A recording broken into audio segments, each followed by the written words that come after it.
Today, let us talk about something that is least discussed but very, very anticipated, especially while going about buying a particular plot or a site in your name. So, generally, what happens is, as per Vastu, a lot of people are in disbelief that only square plots are considered auspicious. But as per Mahavastu, this isn't true. As per Mahavastu, any shaped plot or any irregular shaped plot is considered auspicious. You must only look into the kind of energies that it is embodying and the kind of surrounding it is in. Alright? The whole point of any shaped plot depends on the sacred geometry of the space. So, whether it is a square shape, whether it's a rectangular shape, or whether it's an odd, shape, whatever it is, or an L shape, whatever, everything is auspicious. But it, like I said, it's very important to look at the site considerations. Firstly, let me give you an example. We have two terminologies in plots known as Gomukhi and Shairmukhi plots. Complete detailed description I'll be linking in the description box below.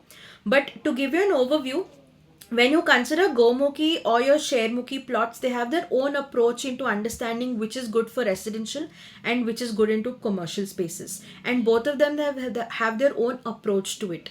Similarly, when you understand in detail, even in the plot level, there are certain things like the slope of the plot. Okay, from where to where is it sloping?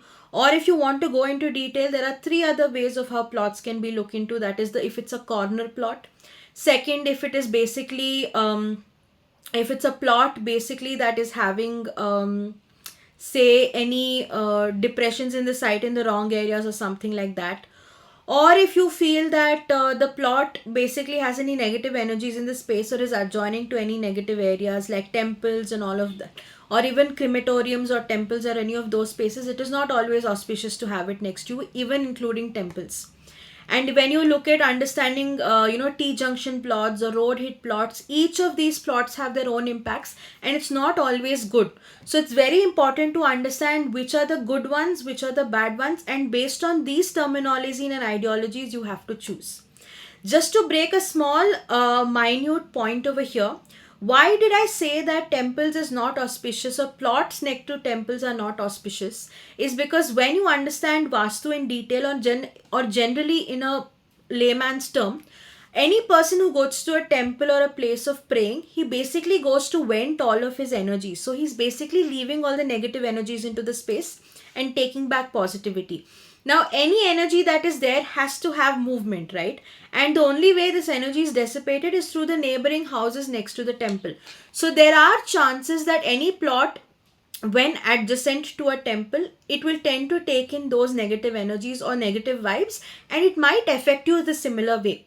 So, for example, if there is a temple and adjoining to its east side there is a house, and this house is basically going to be hampered, it's all the properties related to the eastern elements of it. So these kind of hamperings can also happen. So make sure you have a proper consultation before even buying a plot and seeing if it's Vastu compliant or not just because of its Vastu value or the actual implementation of it, but even because the real estate in India is highly dependent on Vastu factors. So even if you want to resale, if you want to rent it out, or even if you want to probably stay in that space, a lot of things are going to matter for you in the future. So make sure you make thorough understanding and proper investigations before you choose the right plot for you to stay in.